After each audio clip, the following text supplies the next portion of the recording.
Remue-Ménage. Je serai le président de tous les Sénégalais. Merci de votre fidélité. Nous sommes dans votre émission Remue-Ménage. Remue-Ménage. Tous les dimanches de 10h à 11h, Remue-Ménage épluche et décortique pour vous l'actualité de la semaine. Remue-Ménage reçoit des chroniqueurs, des politologues, des sociologues, des analystes, des universitaires, bref, tous les intellectuels. Avec son dynamisme et sa réactivité, Alassane Samba Diop, avec ses invités, commente l'actu, histoire d'approfondir et de mieux comprendre.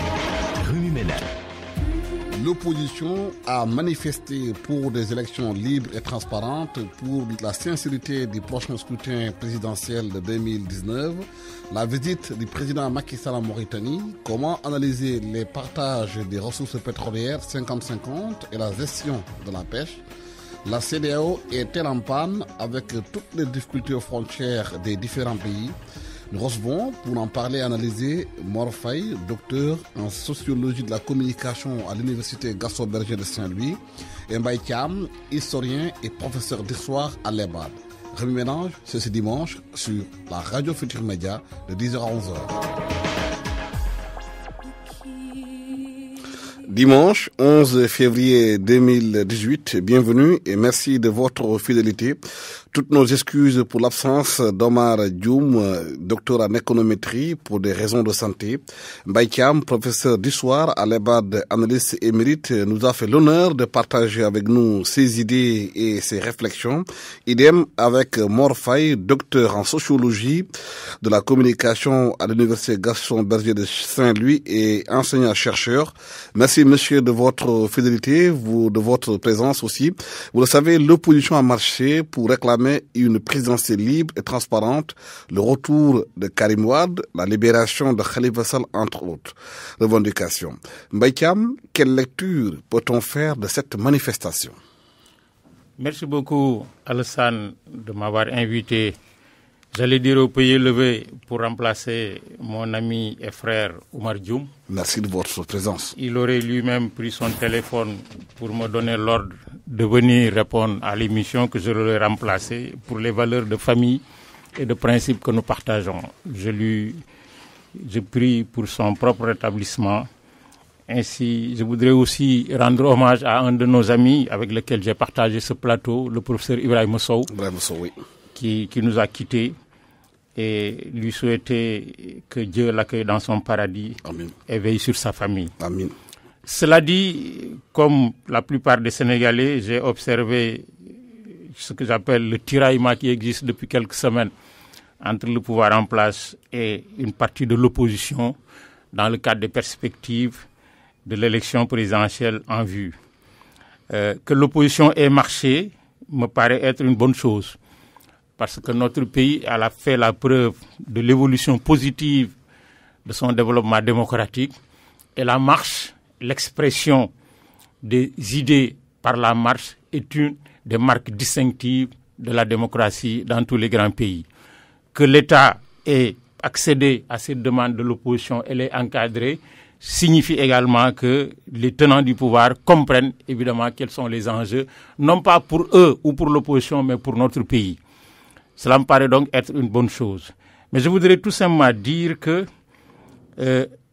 en perspective des élections vers lesquelles nous allons et des grands enjeux qu'elles ouvrent, ni le passage en force des tenants du pouvoir, ni la stratégie de la chaise vide et le passage par la rue ne saurait faire pratiquement, ne serait être une bonne stratégie. Je pense qu'il est important et utile que pour une évolution positive et surtout pour sauvegarder les avancées significatives que nous avons faites dans ce pays depuis longtemps, que les tenants du pouvoir et toute l'opposition sans exception, la société civile et toutes les autres catégories qui ont un point de vue puissent s'accorder sur comment nous allons aller dans ces élections de manière apaisée. Le Sénégal a dépassé l'étape des élections qui se gagnent dans la rue par la force et par la violence. Le Sénégal a dépassé l'étape des élections qui se gagnent par de la tricherie. Nous sommes une démocratie avancée, même si elle n'est pas parfaite. Les uns et les autres doivent pouvoir s'entendre sur un minimum en matière de procédure, en matière de processus, en matière de mécanismes pour que, à l'arrivée, les citoyens sénégalais qui sont libres, quoi qu'on dise, choisissent celui ou celle qu'ils veulent choisir pour diriger leur destinée. Je pense que c'est une bonne chose que l'opposition ait pu marcher, parce que dans beaucoup de pays d'Afrique aujourd'hui, c'est des choses qui sont impossibles.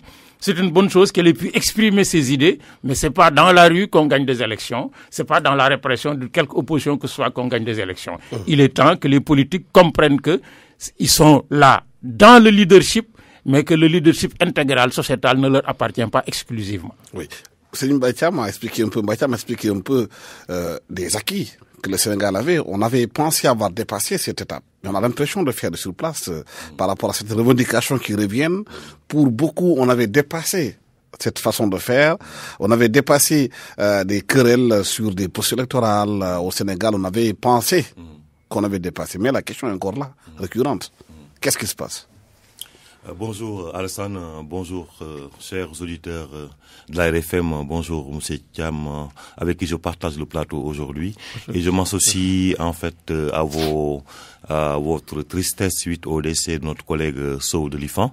Cela dit, le débat est un débat extrêmement important, parce que quand même dans une démocratie, il y a des procédures, il y a des règles du jeu en fait autour desquelles on devrait avoir un consensus, parce que une démocratie, c'est des textes, c'est des pratiques, il faut que les acteurs donc concernés aient un certain consensus par rapport à ces règles du jeu là. Et ce qu'on voit aujourd'hui, c'est que effectivement, je pense qu'il y a des problèmes qu'on aurait plus connaître au Sénégal. Au Sénégal, par exemple, en 2018, on ne peut plus continuer à parler de manque d'organisation par rapport à la distribution de cartes d'électeurs. Et lors des législatives dernières, effectivement, il y a eu quand même pas mal de polémiques, parce que ça fait plus d'un siècle que la démocratie en fait fonctionne au Sénégal. Ça fait plus d'un siècle que les Sénégalais votent en fait dans ce pays-là. Et donc, normalement, une élection à l'autre, on sait combien de temps ça devrait prendre. Normalement, à 2 ou 3 ans avant une élection, tous les électeurs sénégalais devraient être en possession de leur carte d'électeur. Et la dernière fois, c'était quand même assez étonnant, en fait, rocambolesque, que jusqu'au jour même des élections législatives, des Sénégalais continuaient à se plaindre qu'ils n'avaient pas leur carte. Donc, effectivement, ça, c'est pas un signe de vitalité d'une démocratie. Et ça, je pense que l'opposition, en fait, est bien fondée de manifester pour exprimer ces revendications-là. Mais une chose, en fait, c'est de revendiquer.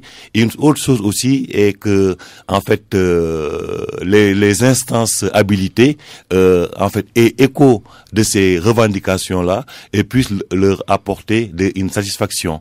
Parce que une démocratie, c'est un système, en fait. Et ce système-là ne fonctionne qu'à travers des informations qu'il reçoit, qu'il décode et auxquelles il essaie d'apporter des réponses. Donc, espérons tout simplement que ces revendications, quand même, qui sont fondées, c'est pas des revendications crypto-personnelles, c'est des revendications que les Sénégalais ont eux-mêmes vécues, la société civile, les électeurs, etc. Espérons que donc ces revendications puissent être bien relayées dans les instances officielles pour qu'on n'ait pas à connaître un conflit un contentieux post-électoral. Parce que les contentieux post-électoraux coûtent trop cher à l'Afrique en général. On perd beaucoup de temps après une élection en Afrique, et il faudrait qu'on arrive à un moment où une élection devient un processus normal. À chaque fois en Afrique il y a des élections, ça devient anormal en fait. C'est-à-dire c'est comme si une transition n'était pas un processus normal. Donc il faut qu'il y ait des petits tiraillements, parfois même des expressions de violence dans la rue. Et là, ça ne dénote de rire quand une élection se passe aux États-Unis. Mais le lendemain, les gens reprennent leur travail. C'est-à-dire, on ne perd pas de temps, on n'a pas peur de sortir parce que on est dans un quartier quadrillé par les forces de l'ordre du fait de contestation. Donc, il faut qu'on ait des démocraties apaisées, en fait, pour ne pas connaître des dysfonctionnements qui sont préjudiciables, en fait, au fonctionnement pacifique, à la coexistence pacifique entre les différentes forces de politique dans un pays. Oui, mais il y a un style de consensus de 1992. On a l'impression qu'il a volé un éclat. Aujourd'hui, il n'y a pas de débat, il n'y a pas de discussion. Quand le pouvoir appelle au dialogue, l'opposition refuse d'y aller parce qu'il y a un point de confiance qui se pose entre les deux partis. Le parrainage, on n'arrive pas à trouver une solution par rapport à cela. Le cautionnement aussi, il y a un problème. Le bulletin unique, il y a un problème. On ne s'entend sur rien. On a l'impression que le pouvoir de l'opposition sont en train de travailler à des contentieux. C'est qu'avant, on discutait, on dialoguait, on cherchait des consensus. Aujourd'hui, on polémique et on tend des pièges d'un côté ou de l'autre pour s'en sortir. Et c'est ça toute la différence. En 1992, face à un certain nombre de crises, au plan politique, au plan social, au plan économique, les acteurs mûrs avaient décidé de tracer la ligne rouge à ne pas franchir. Chacun mettant en avant les intérêts du pays. Il y avait encore des leaders politiques d'envergure, dont certains sortis du moule colonial, qui avaient connu la rupture, pratiquement laissaient planer toujours derrière le tête l'idée centrale que devant tous les intérêts, il y a les intérêts du pays. Il y avait de grands hommes qui n'appartenaient ni d'un côté ni de l'autre et qui pouvaient faire, à qui on faisait confiance et qui pouvaient diriger des plages de discussion entre une opposition et le pouvoir. Qu'est-ce qu'on voit aujourd'hui? Pratiquement un pays où la majorité de la population, chacun en son âme et conscience, croit pouvoir être président de la République. Ou à défaut, doit être ministre ou directeur général. La plupart inscrivent leur destin personnel dans l'accès à des positions politiques. Et c'est la surenchère. Et chacun croit qu'en tirant sur la corde, jusqu'à ce qu'elle soit raide et prête à couper, de l'autre côté, on fera des concessions. Et on ne pense pas au pays. Ce qui fait que même les mots d'ordre qui sont posés de gauche ou de droite, c'est-à-dire je veux parler des deux côtés, ne sont pas lisibles. Ce qui fait que on ne sait même plus sur quoi on discute. Et ça peut être extrêmement dangereux. Cela est dû à quoi? Et cela est dû à une déperdition de la qualité de nos hommes politiques, ou bien du fait qu'aujourd'hui, les gens ont tellement mis les intérêts personnels en avant, ils ne pensent pas au Sénégal, des deux côtés, que chacun cherche aujourd'hui à piller le pays. Est-ce que c'est ça qui fait qu'aujourd'hui, qu'on est dans cette situation-là de prébande? L'une des questions, de manière scientifique, qui se pose le plus aujourd'hui, c'est est-ce qu'on a des hommes politiques? Est-ce qu'on a des hommes politiques? Et je pense toujours à l'autre qui disait l'homme politique pense toujours à la prochaine élection. L'homme d'État pense aux prochaines générations. On a des gens qui pensent aux générations ou à la prochaine élection. D'une élection à une autre, on a l'impression que chacun essaie de grignoter ce qu'il peut grignoter pour sa propre chapelle, du pouvoir comme de l'opposition. Mais qui pense au Sénégal? Qui pense à ces populations des différentes contrées du pays qui, en 2018, n'ont pas l'électricité, n'ont pas accès à l'eau potable.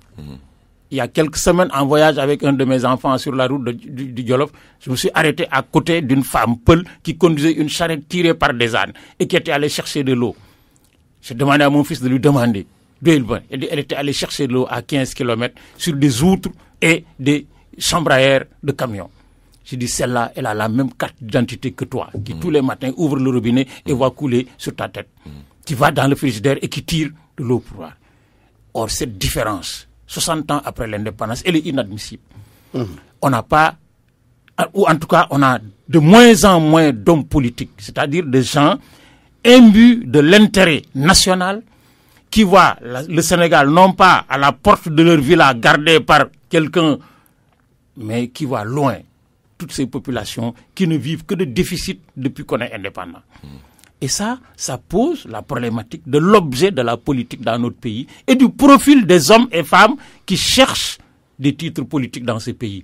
Comment on doit faire en sorte que choisir ne soit plus choisir le meilleur, mais choisir le moins mauvais? Comment on accède au pouvoir politique? Tant que dans notre pays, Alassane, tant que dans notre pays, l'accès à des positions d'autorité confère des privilèges supérieurs à celles qu'on avait avant d'y accéder, faire de la politique deviendra un métier. Tant que faire de la politique est un métier, dans quelque pays que ce soit, au Sénégal comme ailleurs, les politiciens deviendront des dangers pour les pays qu'ils dirigent. Il est temps dans ce pays qu'on fasse de la politique un sacerdoce et qu'on aille faire de la politique pour sortir après et retourner à son métier ou faire autre chose et regarder les gens droit dans les yeux. Mais quand on entre en politique, on n'en sort plus. Même à l'université, quand on devient ministre, on ne veut plus revenir dans les salles de classe. Il faut continuer à gamberger dans les prairies politiques. Et ça devient dangereux. Ça devient... Bon, comment gérer cette question aujourd'hui où l'intérêt personnel est au-dessus des intérêts du Sénégal par rapport à la façon de faire la politique aujourd'hui? Qu'est-ce qu'il faut faire justement pour qu'on revienne aux fondamentaux? En fait, pour revenir à ces fondamentaux qui sont quand même essentiels à la bonne marche d'un pays, il me semble qu'il n'y a pas d'autre alternative en fait que d'aller vers des programmes et des visions.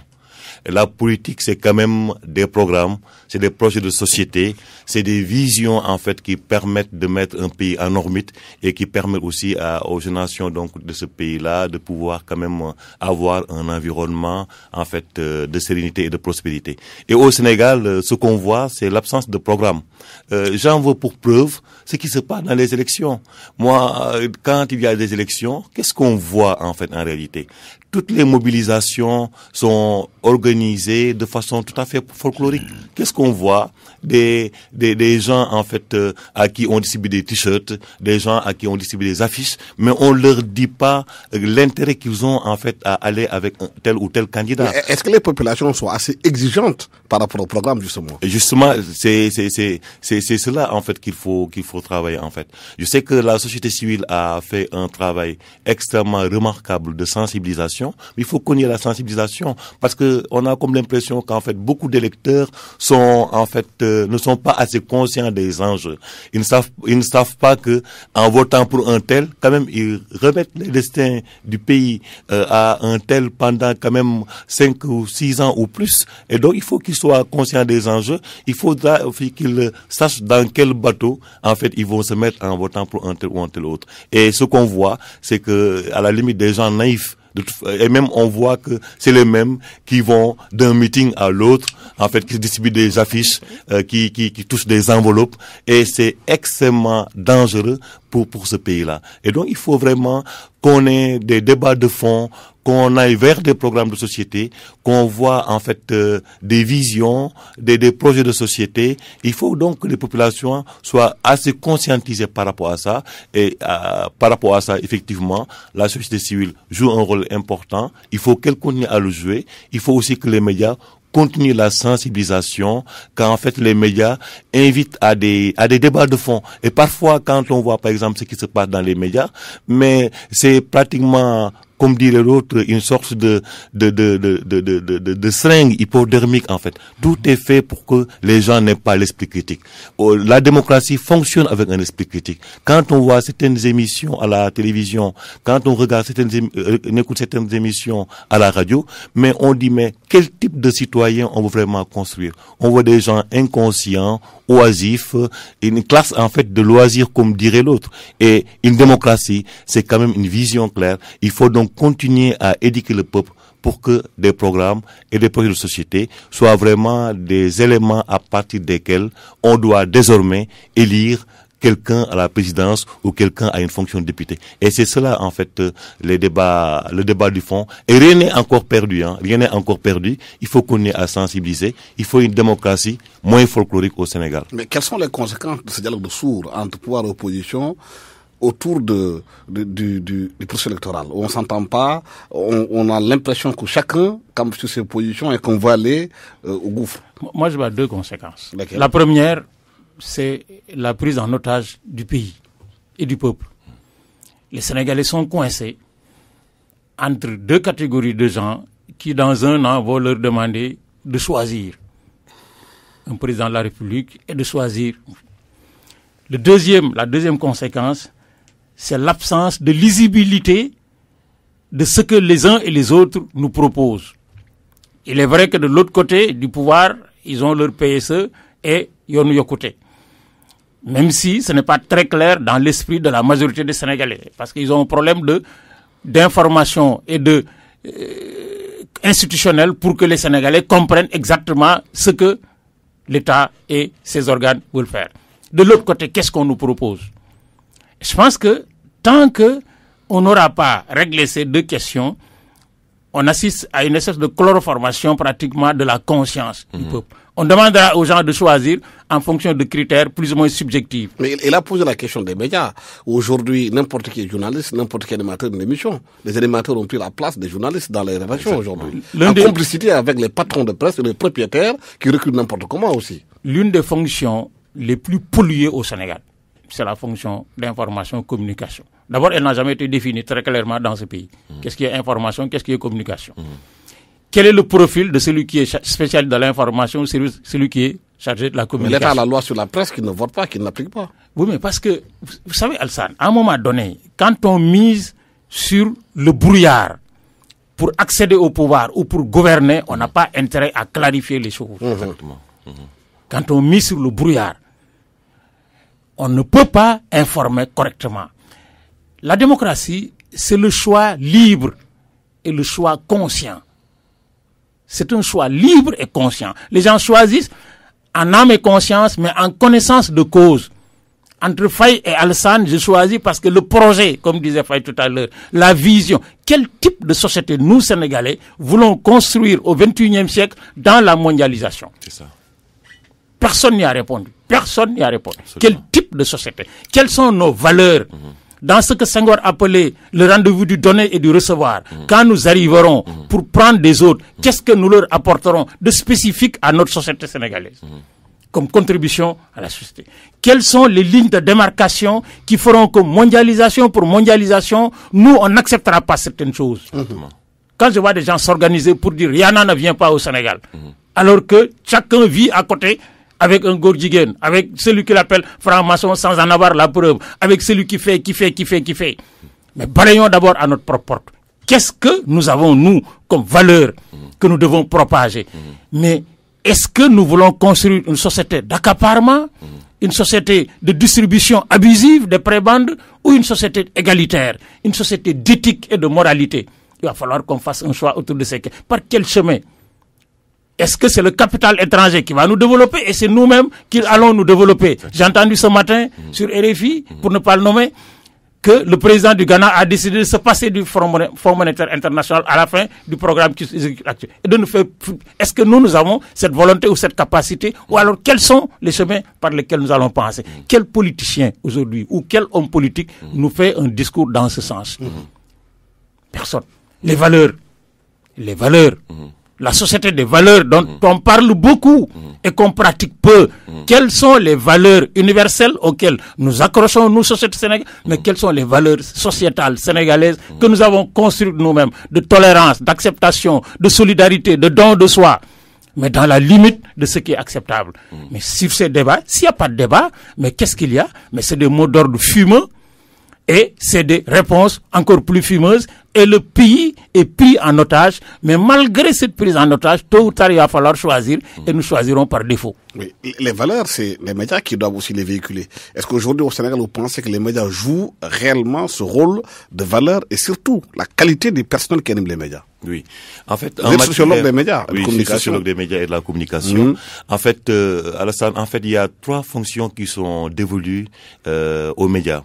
Il y a la fonction d'information, la fonction d'éducation et la fonction de divertissement.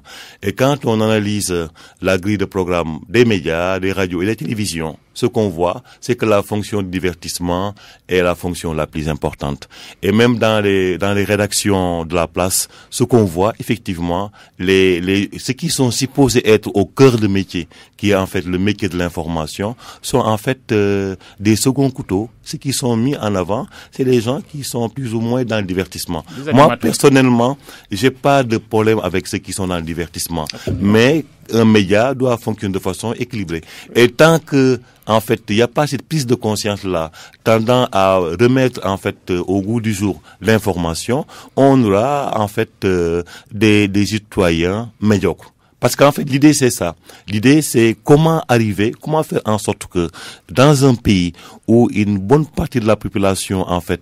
Est-ce que vous pensez que c'est de façon réfléchie, organisée, qu'on veut construire ces citoyens médiocres dans ce pays, c'est ça? C'est pas de façon réfléchie. C'est pas de façon réfléchie, pas dans le sens cynique, en fait. En réalité, les médias sont confrontés à un certain nombre de problèmes économiques, d'ordre économique. Et comme le divertissement fait rentrer de l'argent, en fait, on donne la primeur aux animateurs qui viennent avec des sponsors et ça permet de payer les journalistes. C'est pourquoi, en fait, ce qui est important aujourd'hui, c'est aussi dans ce débat sur les médias, comment faire en sorte que les médias soient économiquement plus consolidés pour se remettre au travail. Se remettre au travail, c'est faire revenir l'information, c'est donner encore plus de considération aux journalistes et ne plus en fait les reléguer en second plan. Et tout débat aujourd'hui sur la presse, en fait, devrait arriver à mieux organiser l'environnement économique des médias, parce que sans un environnement économique viable, les médias vont aller, en fait, vers des fonctions de divertissement, vont faire, en fait, du racolage pour faire venir des sponsors. Et d'ailleurs, même en interne, quand les débats sont posés, quand les journalistes commencent à prendre la parole pour revendiquer une meilleure place, qu'est-ce qu'on leur dit? Ben vous, taisez-vous de votre coin, on met en avant telle catégorie de personnel, parce que c'est cette catégorie-là qui amène de l'argent grâce auquel on vous paye. Donc c'est pour dire, en fait, que c'est pas quelque chose de cynique, hein. C'est une question d'environnement socio-économique. L'information, c'est le pouvoir. Ça nous permet d'aborder le deuxième point de notre débat. C'est aujourd'hui cette information entre le Sénégal et la Mauritanie par rapport au partage des ressources naturelles, de gaz et de pétrole. Le président Macky Sall a été en Mauritanie après cette histoire de meurtre contre le jeune Khalifa Sall, où aujourd'hui ils ont décidé qu'ils 50-50. Ils vont faire 50-50 pour le partage de ressources naturelles, le pétrole, le gaz. Il y a aussi la question de la pêche qui est posée, la transhumance des chameaux mauritaniens au Sénégal. Le pont de Rosso a été aussi évoqué. Est-ce que ces ressources peuvent être un catalyseur de la paix entre les deux pays, ou bien ça peut envenimer la situation entre le Sénégal et la Mauritanie? Ça dépend. Ça dépend de l'évolution des choses et des leaderships à la tête des différents pays et des visions et des orientations. J'en reviens toujours à ce que mon jeune collègue disait tout à l'heure, la vision. Le Sénégal occupe une position extrêmement difficile. On a l'impression que notre géographie, pratiquement, le Sénégal est victime de sa géographie. Parce que pendant qu'au nord, on est encore en train de pleurer la mort du jeune Sall, comme vous dites, paix à son âme. Au sud, dans cette même semaine, il y a eu des échauffourées entre des Bissau-Guinéens et des douaniers sénégalais, et il y a eu un mort. À la frontière, oui. Au milieu, il a fallu le départ de Yaya Jammeh pour que depuis 1 an et demi, 2 ans, on commence à avoir plus ou moins la paix. Notre ami de la Guinée-Conakry, pratiquement, ne rêve que d'une chose, basculer le Sénégal pour éventuellement, pratiquement, se positionner en termes de l'île. Donc, nous avons une espèce de géographie qui nous pose plus de problèmes qu'il n'en résout. Si le temps le permettrait, nous une sorte de ceinture de feu. De ceinture de feu. Et un grand géographe, Yves Lacoste, disait la géographie, ça sert à faire la guerre. La géographie, ça sert à faire la guerre. En réalité, c'est pas le rôle primordial de la géographie, mais nous n'avons pas fait le choix de nos voisins. Mais nous sommes obligés de tenir compte du fait que c'est nos voisins. Or, avec la Mauritanie, il y a suffisamment de distance sur le plan de la vision sociale globale. Les Mauritaniens voient le Sénégal comme le prolongement de l'opposition négro-mauritanienne à l'intérieur de leur propre pays. Et avoir des relations paisibles, sans problème avec le Sénégal, c'est conforter le positionnement social et donc politique des négro-mauritaniens à l'intérieur de la Mauritanie. Ce qui n'est pas la vision de ceux-là qui se disent blancs et qui ne le sont pas, arabes et qui ne le sont pas, de positionner, renforcer leur positionnement à l'intérieur. Mais pourtant, le leader mauritanien, aujourd'hui le chef de l'État mauritanien, parle très bien Wolof. Il a fait ses humanitaires d'Armoussi, ici au Sénégal, à Louga. Mais tous, son prédécesseur, il s'appelle Fall, il s'appelle Fall, de Koki, où se trouve ma mère. C'est quand même... Sauf que c'est un problème extrêmement pernicieux, Alassane. Il y a le débat à l'intérieur de la Mauritanie en termes de positionnement, j'allais dire ethnique, parce que j'aime pas le mot, mais on ne peut pas le dire autrement, est aussi lié au type de relation chaud ou froid qu'on a avec le Sénégal. Parce que pour eux, pratiquement, la dernière bouée de sauvetage de ceux qui s'opposent aux tendances actuelles du pouvoir mauritanien, c'est le Sénégal. Et rien d'autre. Et pourtant, l'État du Sénégal fait tout pour taire ces gens-là qui viennent faire des conférences. Mais parce que le Sénégal est gouverné depuis toujours quand même par des gens qui ont une vision tout à fait différente. Nous croyons à la solidarité, à la proximité et aux relations historiques. Mais Alassane, jusqu'à l'indépendance du Sénégal, de la sous-région, mais c'est Saint-Louis qui était la capitale de la Mauritanie. Le gouverneur de la colonie de Mauritanie résidait à Saint-Louis, à côté du gouverneur du Sénégal.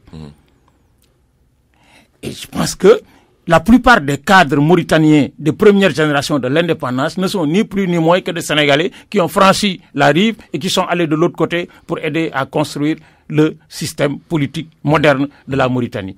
Et ça laisse des traces.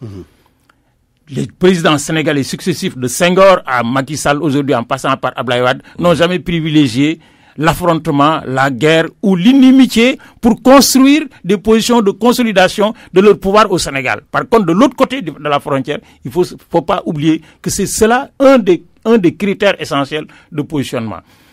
Maintenant, s'ils s'entendent sur des considérations économiques majeures... Dans cette situation-là, comment construire la paix? Mais il faut construire la paix... Comment? Par le dialogue, moi je crois. Je pense que on n'a aucun intérêt à faire la guerre. Quand on a très peu, on doit consacrer l'essentiel de ce qu'on a à construire le développement. La première guerre pour l'ensemble des pays d'Afrique, c'est le sous-développement. C'est la lutte contre le sous-développement. On n'a pas de l'argent à consacrer à des guerres militaires, pratiquement, qui vont engloutir le peu de budget qu'on a au détriment de l'éducation, de la santé. Mais c'est aussi, mais en appeler, mais à l'arbitrage, mais international. La Mauritanie fait quand même partie de l'Union africaine, même si elle fait tout pour considérer qu'elle est plutôt arabe que qui, mais même des pays arabes auxquels ils s'accrochent, l'Union du Maghreb arabe, font partie de l'Union africaine. Il va falloir qu'à un moment donné, l'Union africaine se positionne sur un certain nombre de conflits dans l'espace africain, en disant, mais hop, arrêtez, ici se trouve le juste milieu. Et puis il y a la solidarité internationale, les Nations Unies et l'ensemble des autres pays qui interviennent. Si on ne peut pas faire la paix en voisin avec la Mauritanie, il va falloir qu'on se retourne aux tribunaux internationaux pour nous dire où et quand s'arrêtent pratiquement les intérêts des uns et des autres. Ça poserait d'ailleurs le problème de la frontière, parce que nous, historiens et archivistes, savons très bien que la frontière actuelle, c'est pas celle qui est aujourd'hui au cœur pratiquement de nos relations.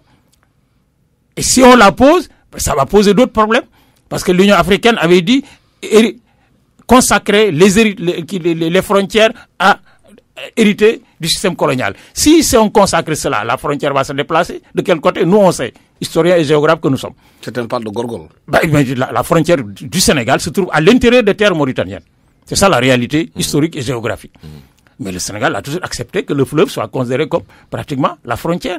Mais les richesses qui sont là, mais on peut les partager au bénéfice des deux pays, des deux sociétés, sans avoir à se faire la guerre, mais à condition que les uns et les autres, que ce qui est compris au Sénégal comme approche de relations bilatérales avec la Mauritanie, soit comprise de l'autre côté par les leaders qui gèrent la Mauritanie, qui considèrent, eux, que c'est de se montrer intransigeant avec le Sénégal, incompréhensible, qui forge pratiquement le leadership local. Comment gérer cette question alors, dans cette situation-là? Oui. Qu'est-ce qu'il faut faire pour que tous les deux pays puissent bénéficier de ressources de façon équitable? Comme on dit 50-50 au mois de mars, il y a des commissions qui vont se réunir, et surtout dans l'intérêt des uns et des autres, et surtout aussi dans le respect des lois des uns et des autres. Merci, monsieur Alassane Samba Diop. En fait, je souscris à ces rappels historiques faits par le doyen Thiam. C'est des faits, en fait, qui sont historiquement établis pour dire qu'en fait, le destin entre le Sénégal, en fait, et la Mauritanie, les relations, c'est des relations extrêmement liées par l'histoire, par la géographie. Mais, en fait, ce que vous soulevez me permet aussi de rendre hommage à quelqu'un dont si on avait appliqué ces idées, on n'en serait pas là. Il y a quelques jours, on a fêté la disparition de Cheikh Anta Diop. Mais tout à l'heure, on disait que au niveau local, au niveau sénégalais, on avait du mal en fait à avoir des véritables débats de fond, c'est des questions de programme, c'est des questions d'idées, de visions, etc. Mais ici aujourd'hui, en 2018, quelqu'un se fait tuer de l'autre côté de la frontière, c'est parce qu'on n'a pas en fait vraiment pu décrypter et capitaliser ce que Cheikh Anta Diop disait. Parce qu'en fait, cela montre que si on tire d'un côté comme de l'autre, cela montre qu'en fait, chaque État est dans cette logique de balkanisation. Chaque État continue à se confiner dans ses propres frontières-là.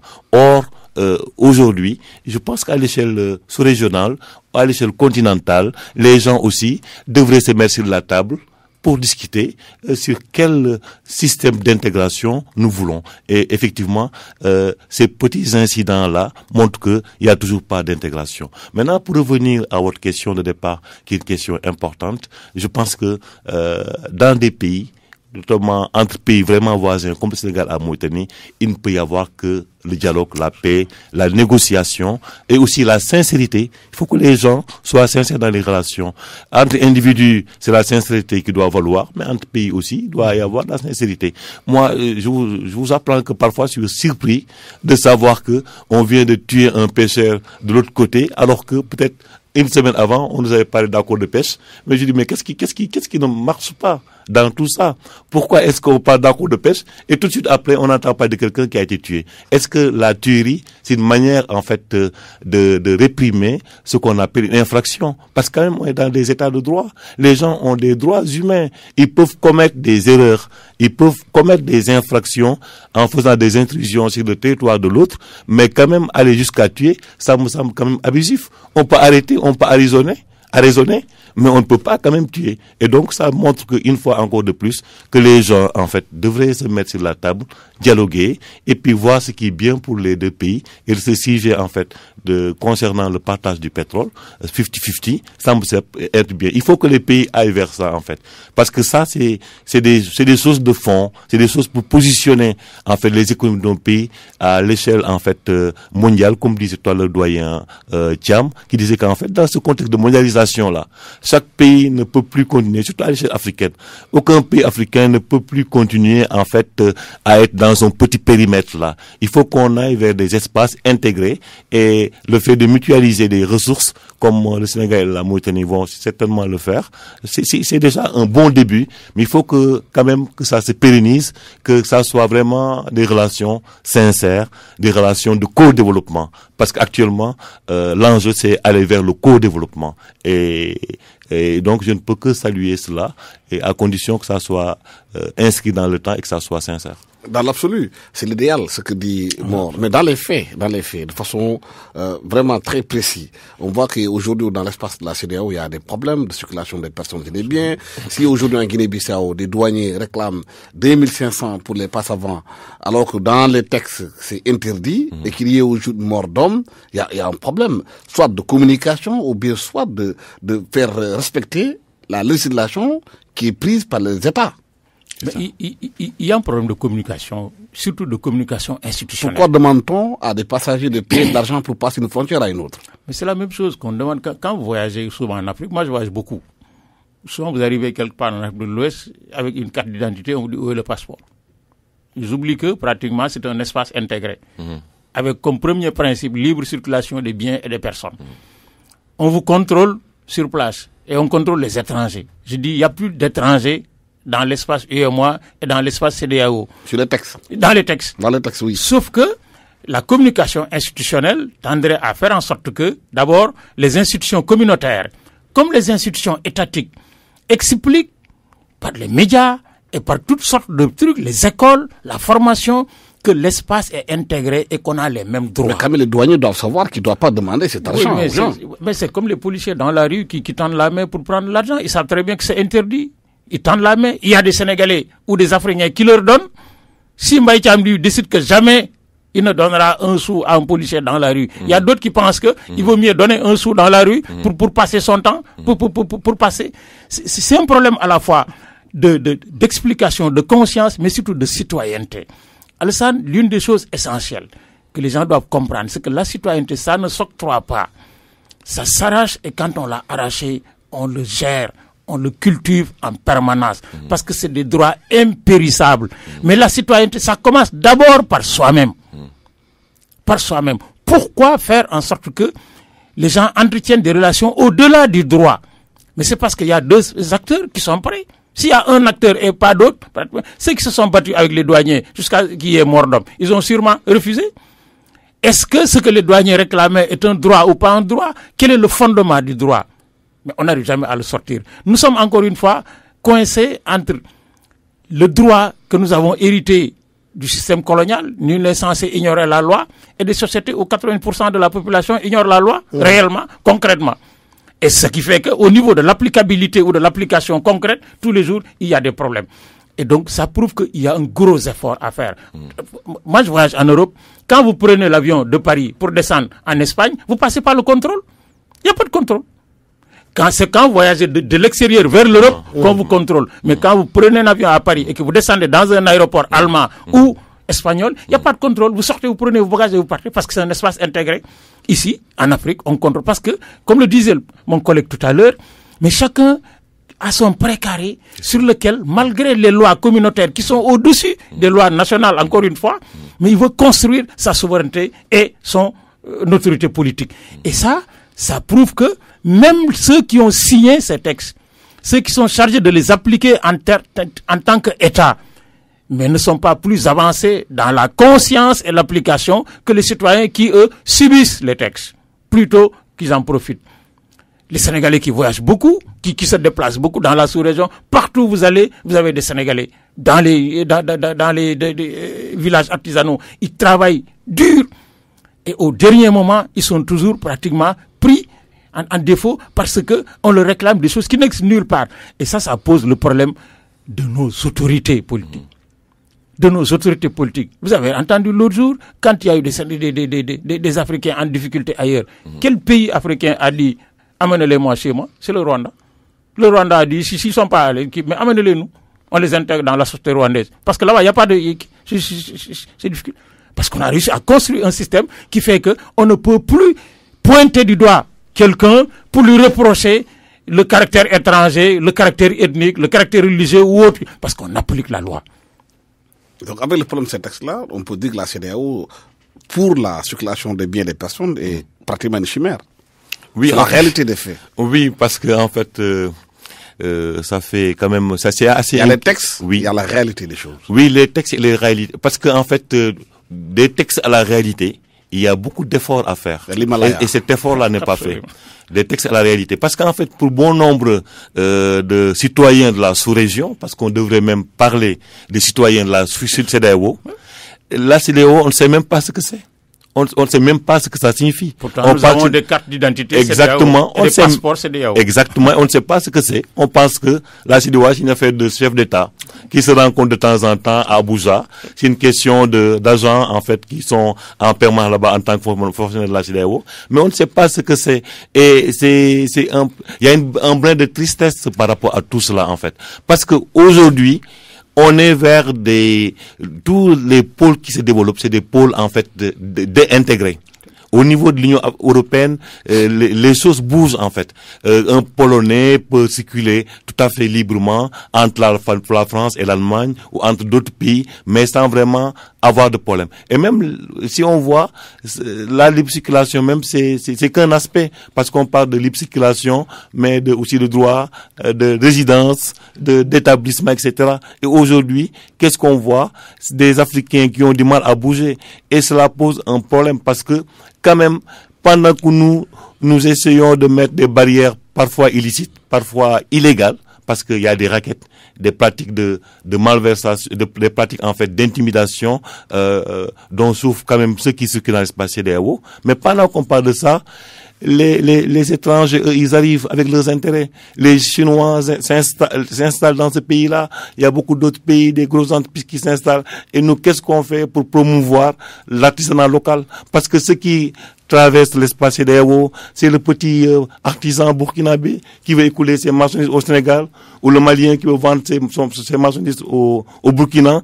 Et comment donc peut-on faire pour que ces gens-là puissent circuler librement pour en fait promouvoir le consommé local africain? Parce qu'aujourd'hui, l'enjeu c'est ça. L'enjeu c'est comment créer ce pôle communautaire, économique, pour faire face à la concurrence. Faut pas se fermer à l'extérieur, mais il faut quand même que les gens qui sont sur place soient assez accompagnés, qu'ils soient assez protégés. Mais aujourd'hui, il y a en fait un flou artistique. Et osons le dire, en fait, ce flou-là, il y a beaucoup qui en profitent. C'est pas toutes les forces de l'ordre, mais les forces de l'ordre, en fait, ont même intérêt à ce que ce flou persiste.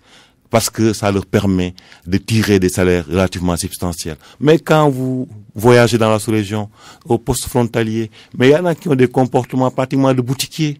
Vous leur donnez la monnaie, ils vous donnent de l'argent, ils vous rendent la monnaie. Si vous ne payez pas, vous ne passez pas. Vous avez beau avoir les documents les plus officiels, avec tous les cachets officiels, les originaux, ils vont même pas regarder, en fait.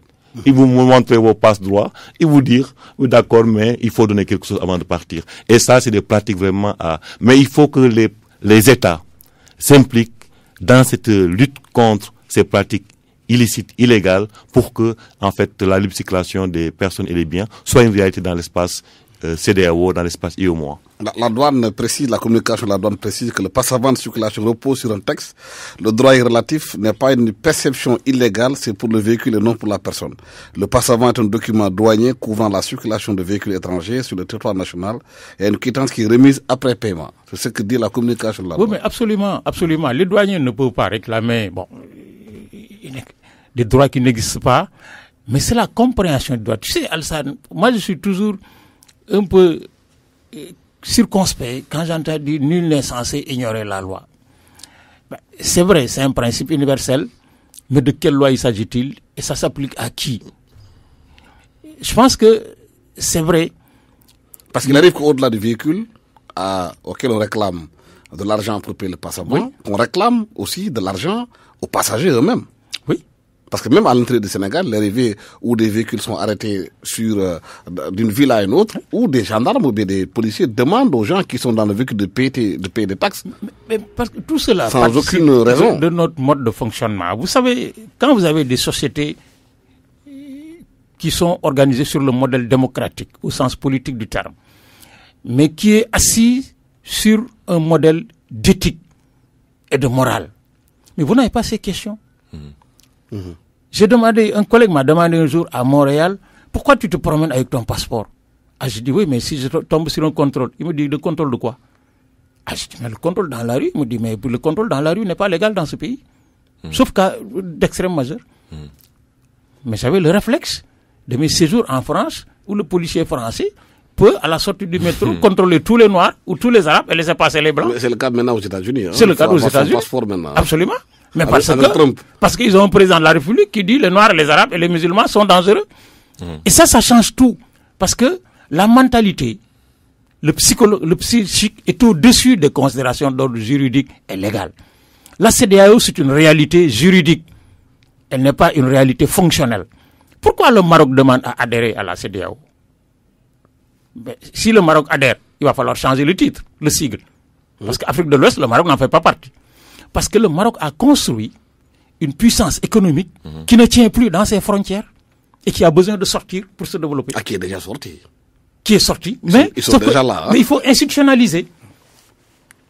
Si la CEDEAO avait construit la même puissance économique, le Maroc signerait des conventions de partenariat. Mais s'ils viennent, mais ils vont être dans la locomotive et tout le monde sera wagon derrière. Ils vont tirer tout le monde. Ils ont déjà récupéré les banques au Sénégal, en Côte d'Ivoire, partout ailleurs. Et après, leur industrie va arriver, leur artisanat va arriver. Et après, comme ils nous ont amené la religion, ils vont nous amener un modèle social et politique. Les mandarines sont déjà là. Mais les mandarines, aujourd'hui, ils ont besoin de formaliser. Or, si ils le demandent, c'est parce que nous n'avons pas réussi à construire la puissance économique dans un espace intégré qui sauvegarde nos relations de droit, nos relations sociales, nos relations politiques. Si on est incapable de ça, mais il n'y a pas de truc. La mondialisation, c'est pas un vœu, c'est pas un slogan, c'est une réalité. Moi, j'ai eu la chance d'avoir été dans le comité d'experts africains qui a travaillé dans le processus mondial de la société de l'information. Il n'y a pas de choix à entrer ou non dans la mondialisation, c'est une réalité. Si tu n'entres pas, tu crées un ghetto dans lequel tu t'enfermes et tôt ou tard tu seras mangé.